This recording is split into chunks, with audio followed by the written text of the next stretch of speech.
China के मौलाना साहब ने यहाँ हमारे मुल्क हिंदुस्तान आकर के एक ऐसी तकरीर दी है उर्दू में कि आप हैरान कुन रह जाएंगे। I am extremely excited for this particular video. Hey hi hello नमस्ते जी, सत श्री अकाल, अस्सलाम वालेकुम। मैं निधि शर्मा इंडिया से। और ऐसा कभी सोचा तो नहीं था कि चाइना के चीनी मौलाना साहब को उर्दू बोलते सुनेंगे। धन्य है अल्लाह ताला का आशीर्वाद जो हमें ये सब एक्सपीरियंस करने मिल रहा है। और आपको मालूम होगा कि चाइना के अंदर भी बड़े अच्छे तरीके से इस्लाम फॉलो किया जाता है और बड़ी तादाद में मुसलमान वहाँ पर रहते हैं, उनके गांव हैं, वो हलाल खाना खाते हैं और हलाल की कमाई कमाते हैं। अच्छा, मौलाना साहब का नाम भी आपको बता देती हूँ, शेख साहब इशाक चैंग नक्शबंदी। ये नक्शबंदी मुझे ऐसा लगता है कि यहाँ भारत आकर के उन्होंने अपने नाम में लगाया है। And God knows what the exact story is.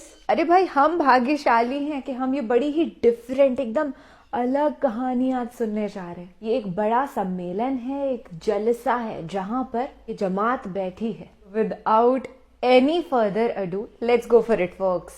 चीन में जो मेरा वतन है, वहाँ के मुसलमान के अकायद और फिका हनफी में 99% चीन के मुसलमान हिंदुस्तान के मुसलमान के तरह हनफी मजहब में है। जमात कौन सा है? तो जमात अहले सुन्नत वल जमात है।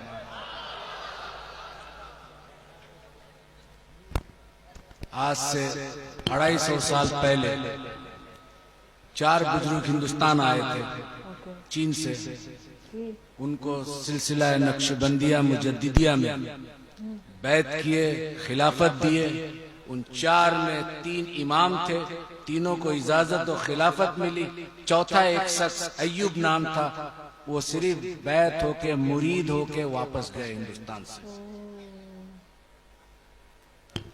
ये 3 शख्स जिसको खिलाफत मिली थी, उनका नाम है सैयद दाऊद रहमतुल्लाह अलैह, शाह कमालुद्दीन नक्शबंदी रहमतुल्लाह अलैह, शाह शमसुद्दीन रहमतुल्लाह अलैह। ये 3 खानका 250 साल से चीन में मौजूद है आज तक।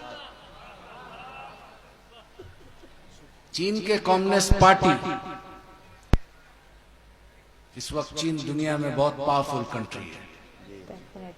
आज हम तमाम मोबाइल यहाँ रखा हुआ वो लगभग 90% चीन का पैदावार है। मेरा चचा नक्शबंदी सिलसिला के बहुत बड़े मशाइख थे। 12 से 12.5 लाख मुरीद था। सुभान अल्लाह। उन्होंने हमें तरबियत दी। मेरा ताल्लुकात हिंदुस्तान से इसलिए है कि मेरे वाली साहब हिंदुस्तान आए, मेरा माँ हिंदुस्तान के। मेरी तालीम चाइना में हुई। जब तमाम तालीम खत्म हो गया, ग्रेजुएशन हो गया चाइनीज जबान में, तो मेरा वाली साहब कहे कि क्या बनना चाहते हो? Doctor, engineer. तो हमने कहा कि हमारे आबो अजदाद क्या था, हम अपने दादा के बारे में ज्यादा जानकारी नहीं था। बोले हम सब नक्शबंदी सिलसिला के थे। हमारे वाली साहब यानी कि मेरा दादा शाह कमालुद्दीन नक्शबंदी रहमतुल्लाह अलैह, मेरा वाली साहब कहे कि वो दीन का खिदमत किए, उसका वाली साहब दीन का खिदमत किए। तो हमने कहा कि जब इस खानदान से हम बिलोंग करते हैं तो फिर हमें दुनियावी तालीम क्यों दी? दीनी तालीम किसी मदरसा में देना चाहिए था। तो बोला कि आका अलैहिस्सलाम का एक मशहूर वाकयात है, हदीस नहीं है, कि इल्म सीखना के लिए अगर चीन जाना पड़े, बस इस वजह से हमारा ताल्लुका चीन से है। और ये आका अलैहिस्सलाम के जमाने में बहुत मशहूर था, इसलिए हमने चीन भेज दिया तुम्हें। बहरहाल तब मेरा शौक और ज़ौक इमाम रब्बानी मुजद्दिद अफसानी रहमतुल्लाह अलैह पे हुआ कि सिलसिला नक्शबंदी मुजद्दिदी का बानी जो है इमाम रब्बानी मुजद्दिद अफसानी रहमतुल्लाह अलैह। तो जिस शख्स के बारे में मैं जानता नहीं, उनके मजार में जाकर किस तरह ताजीम और तकरीम किए मैं नहीं जानता, इसलिए मैं नहीं जाता था। पहले इस शख्स के बारे में जान लूं, फिर उसके बाद तो मैं स्टडी करने लगा उर्दू। पढ़ने लगा, फिर बहुत जल्दी पढ़ा, क्योंकि बरस जब शौक होता है किसी लैंग्वेज को सीखने के लिए तब अल्लाह ताला भी मदद करता है। वो दीन का मामला था, तसव्वुफ का मामला था, तो बहुत जल्दी ये मरहला खत्म हो गया। फिर बहुत सारे अरब ममालिक में मैं गया देखने के लिए, मिस्र, सूडान, इथियोपिया, जितना अरब मुल्क है। फिर उसके बाद सेंट्रल एशिया गया, जितना 1991 में उज्बेकिस्तान, किर्गिस्तान, सोवियत यूनियन टूटने के बाद इस हिस्सा में मुसलमान हनफी ज्यादा है, अप टू तुर्की तक। उसके बाद जब दीनी तालीम पूरा मुकम्मल हो गई, अब ज़ौक़ और शौक हुआ तसव्वुफ क्या है। और तसव्वुफ सीखने के लिए सबसे पहले आपको दो चीज चाहिए। एक आपको कामिल मशाइख, जिसको हम पीर साहब कहते हैं। आज यहाँ एक बहुत बड़े पीर महबूब अली शाह रहमतुल्लाह अलैह, यहाँ आज हम लोग को हाजिरी का नसीब हुआ। वो कौन शख्स थे, क्या थे, जो दुनिया भूल नहीं पा रहा है। वो पूरी जिंदगी तसव्वुफ के बुजुर्ग थे।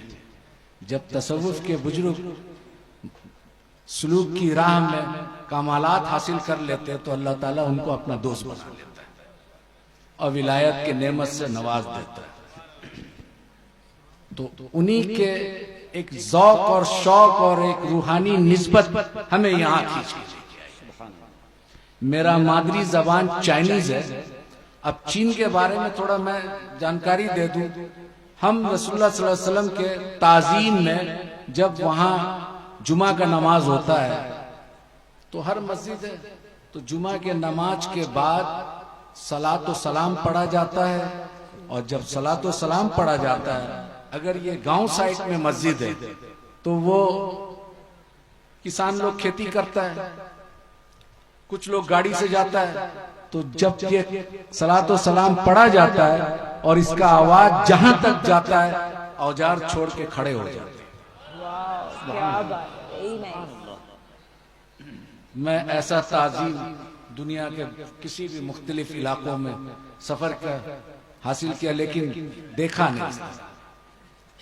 तो फिर मेरा दिल, ये इतना चाइनीज लोग इतना मोहब्बत और इतना ताज़ीम और तौकीर, तो वो पता चला स्टडी करके कि ये 3 खानका जो बनाए थे उसी की कमालात है।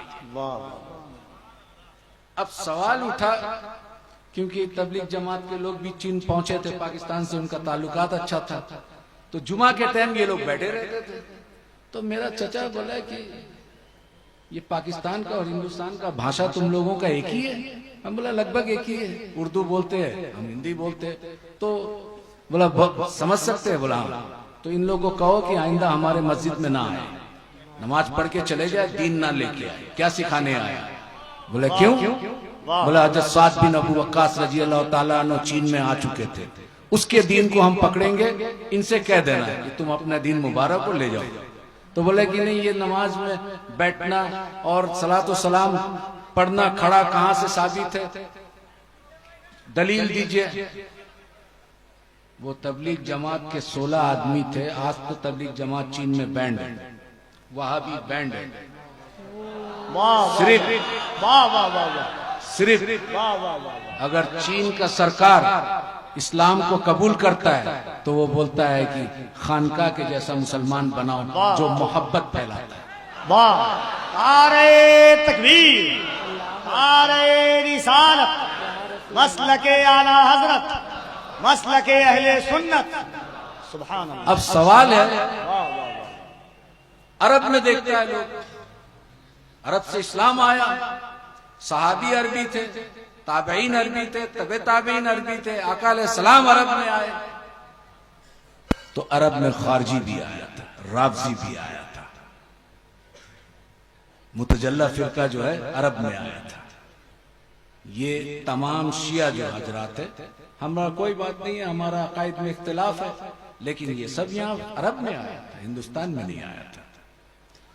तो सवाल उठा, जब स्टडी किया तो ये लोग ज्यादा जो अहले सुन्नत से निकले, मेन स्ट्रीम अहले सुन्नत है सवादे आजम, लेकिन इससे जो साखे निकला मुख्तलिफ फिरकों में बटा। वो तमाम के तमाम फिरका कुरान से दलाइल देते हैं। अब ये तबलीग जमात के लोग बोलते हैं कि खड़ा होके साबित करो, ये करो, वो करो। तो हमने उसको पूछा, जवाब दिया, देखिए मेरा चचा यहाँ के ये है और पीर साहब है और वो पसंद नहीं करते, लिहाजा आप लोग यहाँ दीन फैलाने ना आए। क्यों? आप दलील से बात कीजिए। आका अलैहिस्सलाम इमाम शाफी ने इसकी जवाब दे दी। इमाम शाफी रहमतुल्लाह अलैह फरमाते हैं कि हम बिद्दती उम्मतियों से हदीस लेना बंद कर दिया। तो इमाम शाफी रहमतुल्लाह अलैह से सवाल किया, या मोहम्मद बिन इदरीस अश-शाफी, या इमाम शाफी, उम्मत में बिदअत करने वाला, बिदअत फैलाने वाला कौन है? बोलता है तुम्हें मालूम नहीं? उम्मत में बदतरीन उम्मत वो है जो आका अलैहिस्सलाम की ताजीम के लिए दलील के कायल है, दलील ढूंढता है। आका अलैहिस्सलाम के ताजीम के लिए जो दलील मांगे वो इमाम शाफी के नजदीक बदतरीन उम्मत है। प्रूफ मांगे वो गलत है, ये जवाब देती है। तो हमने उनसे वही दोहराया इमाम शाफी के कॉल को कि भाई इमाम शाफी ने इसका जवाब दे दिया, अब क्या कहते हैं? बोला नहीं आप दलील दीजिएगा। हम बोला देखो ऐसा है, एक हदीस है। बोला आप आलिम हैं? हमने कहा कि नहीं आलिम नहीं है, हम अपने चचा के साथ है, बहुत सारा मुताला किया किताब के। हदीस में एक रिवायत आया है, हजरत बिलाल हबशी रज़ियल्लाहु ताला अन्हु ये हब्स के थे। उस वक्त हब्स आज के जो है इथोपिया कहलाता है। तो इथोपिया से 12-14 आदमी आका अलैहिस्सलाम मस्जिद नबवी में आए थे। आने के बाद उन लोग आका अलैहिस्सलाम और हजरत अबू बकर सिद्दीक, उमर फारूक रज़ियल्लाहु ताला अन्हु, उस्मान गनी सब बैठे हुए साहबा। तो ये जो अफ्रीका के लोग 7 फुट 6.5 फुट के लंबा मोटा चौड़ा बॉडी का, ये सब जो है जिस तरह खाना काबा का तवाफ करते हैं उसी तरह आका अलैहिस्सलाम बैठे हुए और चारों यार सब साहबा बैठे हुए। वो एक तरफ उठ के एक पांव उठा के मोहम्मद बिन साले, मोहम्मद बिन साले, और एक हाथ उठा रहे, एक हाथ ऐसा कर रहे और ऐसा घूम रहे। तो उमर बिन खत्ताब रज़ियल्लाहु ताला अन्हु खड़ा हुए, रोकने का कोशिश की। आका अलैहिस्सलाम फरमाए, या उमर बैठ जा, बैठो, कर लेने दो पूरा। फिर जब पूरा खत्म हो गया तब बैठे। तो फिर आका अलैहिस्सलाम उमर को मुखातिब करके अब पूछो क्या पूछना चाहते। तो जब उमर बिन खत्ताब पूछे उनसे कि तुम लोग ये क्या करते हो, तो वो जवाब सुन लीजिए, हम अपने राजा का इस्तकबाल इस तरह करते, आप 2 जहां के राजा है तो आपके इस्तकबाल इस तरह ना करूं। वो अजमी थे, अरबी नहीं थे। तो हदीस में आया ये रिवायत। 12 तौहीद, क्योंकि अहले अरब जो खास करके वहाबी अपने आप को सल्फी या हिंदुस्तान में अहले हदीस कहते हैं, वो कहते हैं कि अहले सुन्नत के पास में तौहीद नहीं है। हमारे बुजुर्गाने दीन जो गुजर के आए ये सब तौहीद के उस मकाम पे पहुंचे जहां पर तौहीद के मार्फत, अल्लाह की मार्फत हासिल कर ली। तुम जो तौहीद का बयान करते हो, वसीला को मानते नहीं हो, तो उस पर थोड़ा डिबेट हुआ हमसे। तो हमने कहा कि देखो खुदा मत बनो। बोला हम खुदा कैसे बनते, माज़अल्लाह अस्तगफिरुल्लाह। हम बोला वो रब्बे जल जलाल होकर अपने तौहीद को बयान करता है तो क्या कहता है, कुल हुवल्लाहु अहद, कह दीजिए ऐ मेरे महबूब कुल। कुल का माने कौन है ये समझो, कुल कह दीजिए। किससे कह दूं? मेरे बंदों से, आप अपने उम्मतियों से कह दीजिए वो अल्लाह एक है। तो अल्लाह रब्बुल इज्जत अपने तौहीद को बयान कर रहे वसीला रिसालत से, और तुम बंदा होकर वसीला रिसालत को हटा के खुदा की तरफ पहुंचना चाहते हो। ये तो नामुमकिन है, ये तो खुदा का सुन्नत भी नहीं है। इस तौहीद को ले जाओ, ये शैतानी तौहीद है। हम उस तौहीद को मानते हैं, अहले सुन्नत वल जमात के हुजूर गौसुल आजम रज़ियल्लाहु ताला अन्हु के तौहीद को मानते हैं। अभी एक अल्लामा ने कहा, तेग अली शाह रहमतुल्लाह अलैह, मेरा एक निस्बत हजरत तेग अली शाह रहमतुल्लाह अलैह के एक खलीफा थे अब्दुल गफूर रहमतुल्लाह अलैह। उनका एक खलीफा थे जो बांग्लादेश में है, शाह नबी बख्श रहमतुल्लाह अलैह। उनसे भी इस्तिफादा का मौका मिला। तो वो जब बुजुर्गों से आप इस्तिफादा करते, उनकी जूती सीधी करते, तो उनका कुछ फैज तो मिलता है। और जब वो फैज मिलता है तो फिर आप एक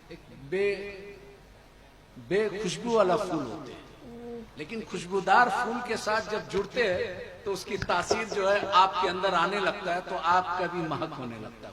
क्या बात है। तो ये तौहीद छोड़ दो, क्योंकि रब होकर वसीला रिसालत से अपना तौहीद बताता है, और तू बंदा होकर रिसालत को हटा के डायरेक्ट खुदा तक पहुंचता है। वो तो खुदा का सुन्नत नहीं है, और तू खुदाई दावा कर रहा है उससे बढ़कर। ये सुन्नत, ये तौहीद नहीं चाहिए। दूसरी एक, बुजुर्गाने दीन क्या सिखाते हैं भाई? एक जब जाहिरी इल्म हासिल कर ले, उसके बाद अल्लामा का डिग्री ले ले, अब वो बातिन के अहवाल को सुधारने के लिए कहां जाए? तो वो किसी बुजुर्ग कामिल वली की तलाश करता है। बहरहाल जो भी सिलसिला हो, और जब वो तलाश करता है तो उसकी जूती सीधी करता है। उस वक्त तक सीधी करता है जब तक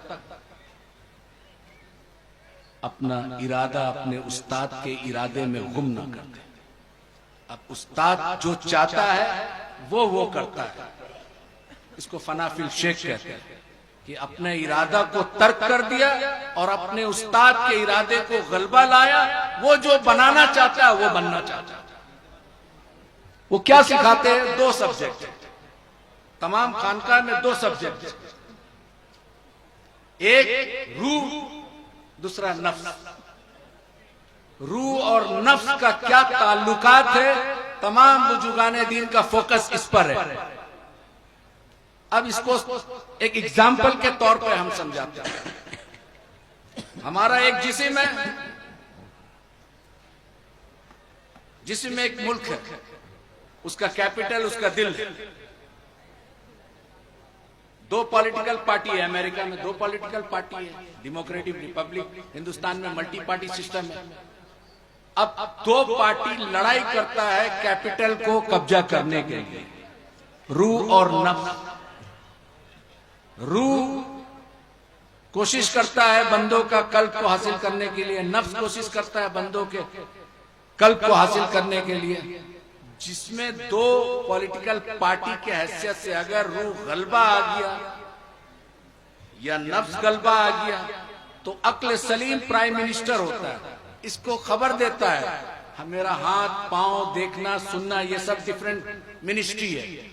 तो जब नफ्स गलबा पा लेता है और पूरा इसका कल्ब पे नफ्स का गलबा हो जाता है, तो इसको बुजुर्गाने दीन इस दिल को कहते हैं कल्ब जुल्मानी, क्योंकि नफ्स का गलबा हो गया, रूह इसका कमजोर है। सूफी क्या कहते हैं?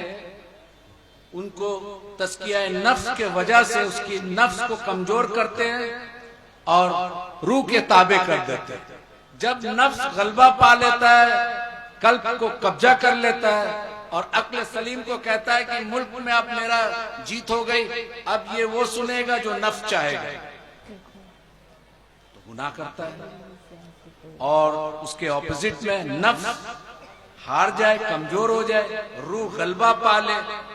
और रूह जब गलबा पाता है तो रूह तो जमीन का चीज नहीं है, रूह अरवा से आया, अल्लाह से वादा करके आया। अलस्तु रब्बी कालू बला, उसको पूरा करके जाना है, जिस्म को लेके जाना है।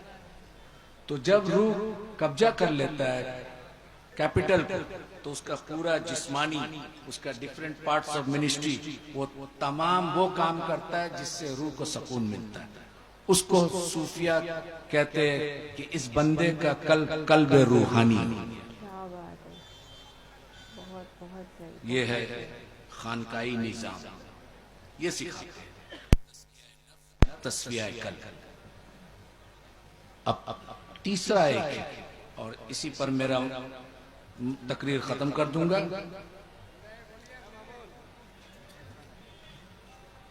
गौर से सुनिए आप लोग। चाइनीज जबान में लिंगख्वन कहते हैं, लिंगख्वन। अज़ीज़ान मिल्लत इस्लामिया, शहज़ादे गौसे आज़म औलाद रसूल हुज़ूर सय्यदी शबाहत मियां साहब क़िबला की आमद है। इस्तक़बाल कर लें पूरा मजमा दिल लगाकर। नारे तकबीर, और जरा बुलंद आवाज से नारे तकबीर, नारे रिसालत। हुज़ूर सय्यदी शबाहत मियां साहब क़िबला फैज़ाने औलिया कॉन्फ्रेंस उर्से हज़रत दाता महबूब Shah.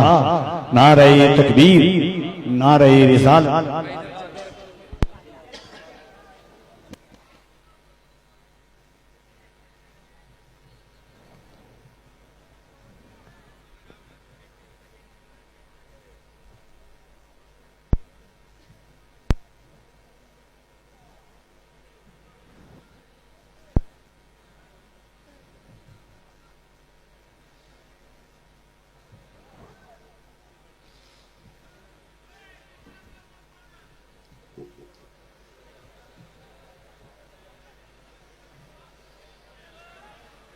The respect that they have for each other, बहुत अच्छा।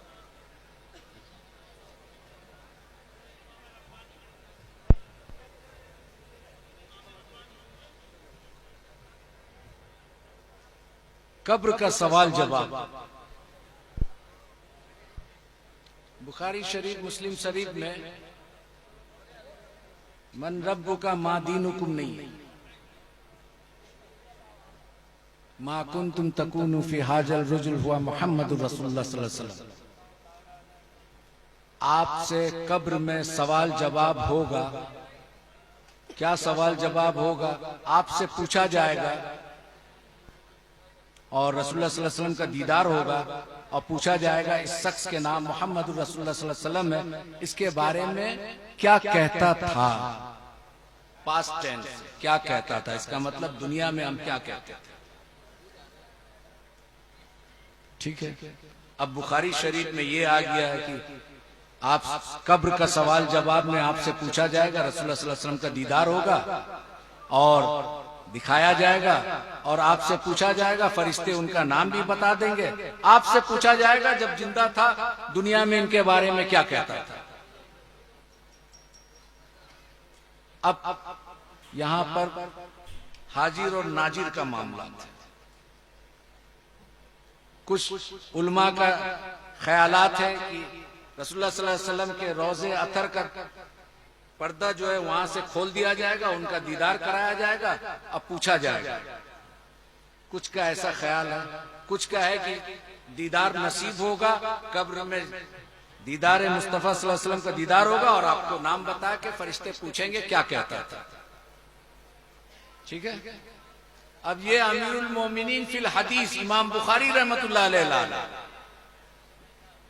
अब हम पूछते हैं कि रसूलुल्लाह सल्लल्लाहु अलैहि वसल्लम अभी मदीना मुनव्वरा में मौजूद है और यमन में, मक्का में सहाबा वफात पा गए, उनको दफन कर दिया गया।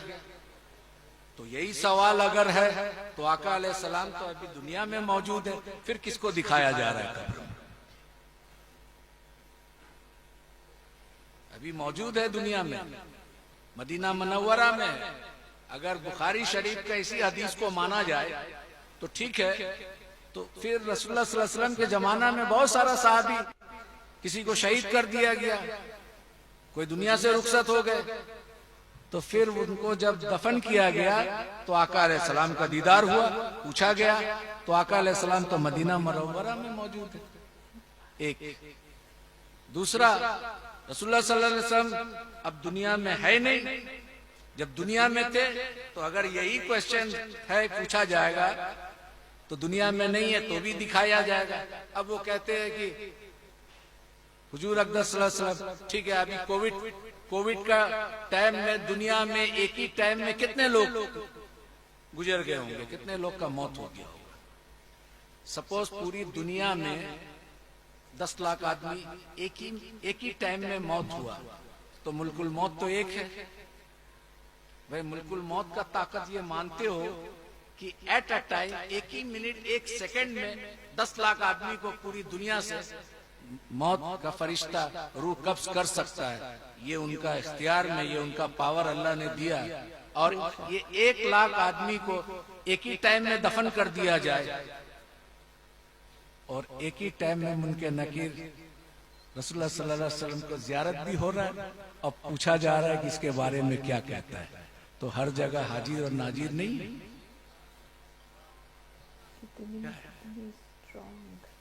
हमारे बहुत सारे असलाफ जो बुजुर्गाने दीन गुजरे, इमाम जलालुद्दीन सूती रहमतुल्लाह अलैह, तो कहते थे हम आलिम बेदारी में जियारत किया रसूलुल्लाह सल्लल्लाहु अलैहि वसल्लम का।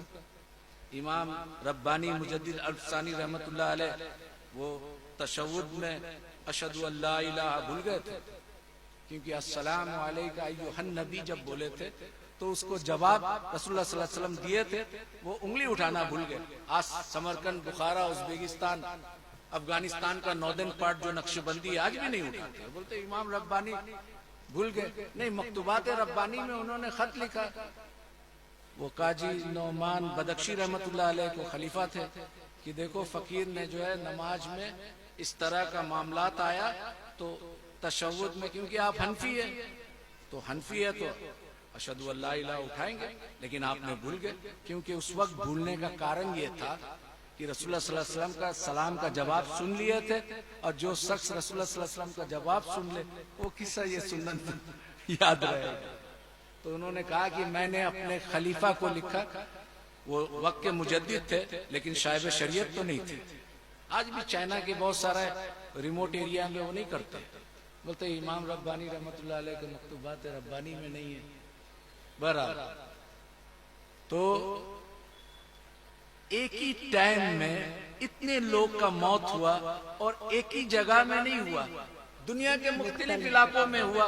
एक ही साथ दफन कर दे और एक ही साथ किसका दीदार हो रहा है? रसूलुल्लाह सल्लल्लाहु अलैहि वसल्लम को दिखाया जा रहा है और पूछा जा रहा है कि इस शख्स के बारे में क्या कहता था। तो फिर हाजिर और नाजिर का क्या माने? यही तो माने। बहरहाल एक छोटा से वाकयात है, वो मैं बयान कर दूं, उसके बाद मैं खत्म करूंगा, क्योंकि मैं डायबिटीज से 35 इयर्स हो गया। मैं 10 बजे सो जाता हूँ, सुबह 4 बजे उठता हूँ। तो वो मौलाना शौकत साहब ने रिक्वेस्ट किया कि आज, तो खैर बहरहाल कोई बात नहीं। मेरा चचा चीन में बहुत बड़े बुजुर्ग शाह शहीद रहमतुल्लाह अलैह, अभी हाल फिलहाल 4, 5, 6 साल हुआ इंतकाल कर गया। तो उनके पास आए, वो बड़ा खामोश रहते थे, 91 इयर्स तक हयात था, लेकिन कमजोरी के वजह से वो खड़ा बैठ के नमाज नहीं पढ़ाए। नमाज के टाइम में बहुत जलाल हो जाते थे, इमामत करते थे। तो घर में सब लोग बोला कि आप इतना उम्र हो गया तो आप बैठ के नमाज पढ़े। बोला इमाम बैठ के नमाज नहीं पढ़ेगा, या तो हम अपना बेटा को दे दे इमामत करने, मैं पीछे बैठ जाता हूँ। तो उनके पास कुछ लोग आए, बोले हुजूर रसूलुल्लाह सल्लल्लाहु अलैहि वसल्लम का दीदार हमने सुना, आपके वाली साहब बहुत लोगों को इस जगह में रसूलुल्लाह सल्लल्लाहु अलैहि वसल्लम का मुरीद करके 3-4 दिन में दीदार करा दिए थे, तो आप भी करा दिए, कैसे होगा? तो चचा देखे बहुत सारा लोग ऐसे, बोला ठीक है कोई बात नहीं है, अभी थोड़ा मुरीद में ट्रेनिंग हो। उसमें एक लड़का बड़ा जिद्दी था, उसका नाम था सलाउद्दीन। वो थोड़ा चाइनीज कराटे कुंफू का मास्टर भी था, बहुत सारा अवार्ड ले चुका था। तो वो थोड़ा जिद करने लगा। तो चचा बोले ठीक है, तुम रसूलुल्लाह सल्लल्लाहु अलैहि वसल्लम का दीदार करोगे, कसरत से दरूद शरीफ पढ़ो और कसरत से सुन्नत पर अमल करो। तुम 40 दिन तक करो, फिर उसके बाद इंशाअल्लाह हम रसूलुल्लाह सल्लल्लाहु अलैहि वसल्लम का दीदार करा देंगे।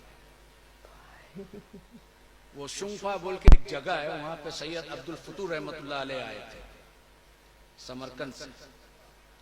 उन्होंने उस जगह में कुछ तिब्बती लामा ग्रुप था, वो पूरा मुसलमान हो गया वो एरिया में। वो एरिया में चाइना का सालार कौम कहते हैं, ये लोग तुर्की से आए थे। वहां मिर्चा एक होता है, छोटा मिर्चा होता है, वो बहुत झाल, एक मिर्चा खाना मुश्किल है। तो चचा बोले कि सालाचू, हम चाइनीज में बोल रहे हो, जिस तरह मेरा चचा बोले सलाउद्दीन नीची सालाचू ना पेन ना लाचा कोला। सलाउद्दीन सालार चले जाओ, वहां का मिर्चा लेके आना। हदा पापा बोलते थे, बाबा, पापा माने बाबा, हदा पापा वो चुतावला था, छीला माय खोला आ गया, बोला सलाउद्दीन मेरे हुजरा में आ जाओ। फिर एक ताला था, चाबी लगा दिए और चाबी मेश में रख दिए, बोले मिर्चा पूरा खा लो। मिर्चा खा लिया, एक मिर्चा खाना मुश्किल, 50 ग्राम मिर्चा। बस उम्र था, बड़ा जौक और शौक रखता था, तो चिबा चिबा के खा लिए। खाने के बाद उसको हिचकी आने लगा, अब वो पानी खोजे। बोला सलाउद्दीन पानी मत पीना, अगर अपना ख्वाब को पूरा करना है तो पानी मत पीना, और अगर झाल बर्दाश्त ना हो तो चाबी वहां रखना है, खोल के चले जाओ, और ये इरादा तर्क कर देना। ठीक है। अब वो परेशान, इधर छपक इधर ये उधर वो, अब थूक निकाल रहा मुख से और थूक में जबान को लगा रहा, लहर रहा है। वो तो मिर्चा आम मिर्चा नहीं है। आप यहाँ कालिम्पोंग दार्जिलिंग में चले जाइए, एक छोटा सा मिर्चा आता है, उसको क्या दल्लू कुरसाई बोलते हैं लोकल लैंग्वेज में, वो एक तो खा लीजिए। आसाम में चले जाइए, भूज, वो बंगला भाषा में मिर्चा को क्या बोलता है, नहीं भूत लंका ना क्या बोलते हैं आसाम में, वो खा के एक तो दिखा दीजिए आप। तो वो सालार का वो मिर्चा खाने के बाद ये तड़प रहा है, ये कर रहा है, वो कर रहा है। बोला सलाउद्दीन नीनेन दरूद, सलाउद्दीन दरूद शरीफ पढ़ो, तुमको दीदार करना है, तुम्हारा वो ख्वाब को पूरा करो, चाबी वहां रखना है, अगर दम तोड़ दे तुम्हारा ख्वाहिश तो फिर ताला खोल के घर चले जाना, पानी पी लेना। अब वो किसी तरह से ऐसा वैसा करके, और चचा जो है तो ज्यादा उम्र हो गया था, सो गए। अब पानी भी सामने रखा हुआ है, पानी सामने है, पीना है नहीं पीना है। अब वो बोला नहीं पिए। किसी तरह से फजीर का टाइम में चचा उठते तहज्जुद के लिए, तो देखा ये अभी भी वैसे ही है, थोड़ा देर के लिए उसका नींद लगी। जब चचा उठे, आवाज आया वजू करने का, तो वो उठे, सोचे कि हम पानी लेके आएंगे, अब थोड़ा मुख में डाल लेंगे। तो जल्दी से चचा का पानी लेके आए लोटा में, और बोले कि मैं भी वजू कर लूं ताकि पानी मुख में चले जाए। तो बोला बेशक तुम मेरे लिए पानी लाए, लेकिन तुम अभी वजू मत करना। मैं क्यों? बोला तुम अभी तहज्जुद तो पढ़ोगे नहीं। बोला हम भी पढ़ेंगे, तो फिर मिर्चा का झाल खत्म हो जाएगा। बोला नहीं, चलो ठीक है, तुम फजीर पढ़ लेना। चचा तहज्जुद से फारिग हो गए, मस्जिद में चले गए, इमामत किए। अब वो पूछने लगा जब चचा के गुजरा में आए कि हम पूरा मिर्चा खा लिया, पानी नहीं, ताला भी खोला नहीं, रसूलुल्लाह सल्लल्लाहु अलैहि वसल्लम का दीदार नहीं हुआ। बोला तुमको नींद लगा था? बोला थोड़ा देर के लिए लगा था। क्या देखा? बोला हर तरफ पानी देख रहे, आसमान से पानी गिर रहा है, पहाड़ से पानी आ रहा है, घर में पानी है, हर तरफ पानी पानी। बोला हाँ ठीक है अल्हम्दुलिल्लाह। कल जब मिर्चा खिलाया था तुम्हें, वो आम मिर्चा तो नहीं था, सालार का मिर्चा था, तो तुम पानी के लिए तुम्हारा मेंटली, साइकोलॉजिकली, तुम्हारा जाहिर, तुम्हारा बातिन, तुम्हारा हर चीज तवज्जो पानी में था। जब तुम्हारा पूरा तवज्जो पानी में था तो ख्वाब में तुम पानी देखा। अब जिस दिन रसूलुल्लाह सल्लल्लाहु अलैहि वसल्लम पर इस तरह का तवज्जो करोगे तो वो रहमतुल लिल आलमीन का दीदार Amazing. Never in my life I have heard such a story. ये जो चीनी मौलाना साहब हैं, इन